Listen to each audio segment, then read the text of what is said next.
Number 3 پر ہوا کیا تھا کہ جب روزوں کا حکم دیا گیا تو چونکہ مثال آپ نے رکھی تھی یہود کی کہ یہود جو ہے عاشورہ کا روزہ رکھتے ہیں تو ہم بھی کیوں نہ رکھیں، مسلمانوں تم بھی رکھو، اس سے گمان یہ کیا گیا کہ جو احکام یہود کی شریعت میں ہے روزے کے شاید وہی ہماری شریعت میں بھی ہے، اور ان کی شریعت میں یہ تھا کہ رات کو سو گئے تو روزہ شروع ہو گیا، اور وہ روزہ اب نہ کوئی سحری ہے نہ رات میں کے دوران کوئی میاں اور بیوی جو ہے وہ ہم بستری کر سکتے ہیں،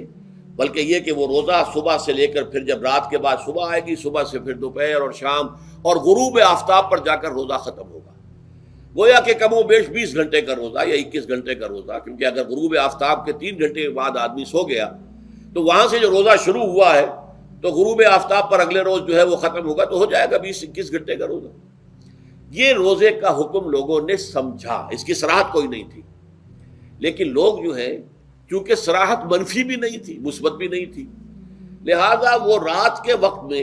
جب دن ہوتے تھے روزوں کے، ان کی راتوں میں وہ اپنی جو بھی ایک طبعی ضرورت ہے جو ہم بستری ہے میاں اور بیوی کی، شوہر اور بیوی کی، وہ کر گزرتے تھے، جذبات کے اندر جو بھی اس وقت ان کی احتیاج ہوئی، دل میں کھٹک رہتی تھی کہ پتہ نہیں ہم نے یہ صحیح کام کیا نہیں کیا، غلط کیا، تو اس سے یہ کہ ظاہر بات ہے کہ پھر قرآن مجید اسے قرار دے رہا ہے اپنے آپ سے خیانت کرنا۔ جب انسان اپنے ضمیر کے خلاف کوئی بات کر رہا ہو تو چاہے وہ بات صحیح ہے لیکن وہ اسے گناہ سمجھ کے کر رہا ہے تو اس نے تو گناہ کیا، وہ اپنے آپ سے تو خیانت کر رہا ہے۔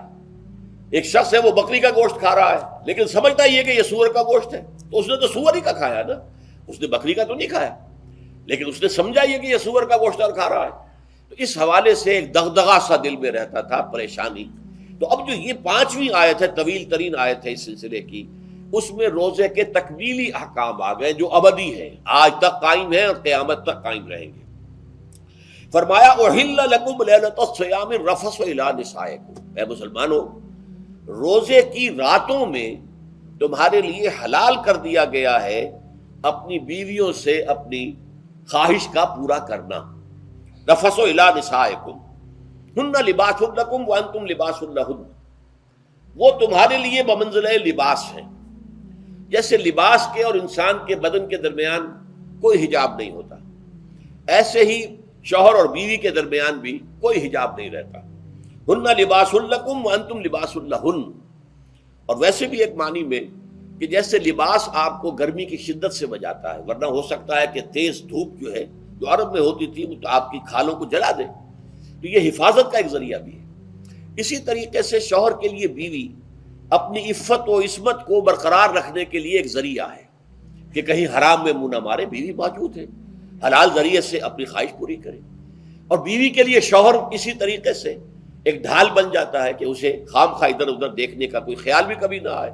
اس کی جو بھی نفسانی خواہش ہے اس کی شوہر پورا کر رہا ہے۔ تو اس اعتبار سے بھی ہن لباس لکم وانتم لباس لہن، علم اللہ انکم کنتم تختانون انفسکم، اللہ کے علم میں ہے کہ تم اپنے آپ سے خیانت کر رہے تھے، اس کی وضاحت میں پہلے کر چکا ہوں کہ دل میں یہ دغدغہ تھا کہ یہ حرام کام اور کر رہے ہیں، یہ گویا کہ اپنے آپ سے خیانت، اللہ سے بغاوت نہیں تھی۔ کیوں کہ اللہ تعالیٰ کی طرف سے تو حکم تمہیں معلوم تھا ہی نہیں ابھی، آیا اس کی اجازت ہے یا نہیں ہے، لیکن اپنے آپ سے تو خیانت کر رہے ہو نا، تم یہ سمجھ رہے تھے کہ یہ نہیں ہونا چاہیے، یہ گویا کہ ممنوع ہے اور کر رہے تھے، تو اس کو کہا کہ تم اپنے آپ سے خیانت کر رہے تھے۔ علم اللہ انکم کنتم تختانون انفسکم فتاب علیکم، تو اللہ نے تم پر اپنی رحمت اور مغفرت کے ساتھ توجہ فرمائی، یعنی جو کچھ اب تک ہو چکا ہے اسے اللہ نے معاف کر دیا،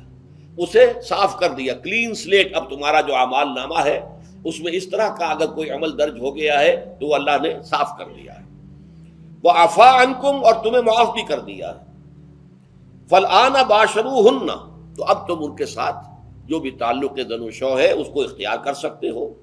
فالآن باشروہن وابتغوا ما کتب اللہ لکم، اور حاصل کرو وہ کچھ جو کچھ اللہ نے تمہارے لیے لکھ دیا ہے۔ یہ تعلق زن و شے سے 2 چیزیں ہیں کہ جو مقصود ہیں، ایک تو سب جانتے ہیں اولاد، ہر انسان کی خواہش ہوتی ہے کہ میری نسل کا تسلسل باقی رہے، لیکن نمبر 2 ایک شے اور ہے، قرآن مجید میں بیان کیا گیا، بولے تسکنوا الیہا، اس میں ایک سکون ہے، اس میں جو بھی ہے جو بھی عمل ہے مباشرت کا، اس میں ایک اعصابی طور پر سکون کی کیفیت انسان کو حاصل ہوتی ہے، تو یہ بھی مطلوب و مقصود ہے۔ تو ما کتب اللہ لکم، تمہارے لیے اللہ نے اس میں ایک تو اولاد کا معاملہ رکھ دیا ہے اور ایک تمہارے لیے سکون کا، لتسکنوا الیہا، تاکہ تم ان کی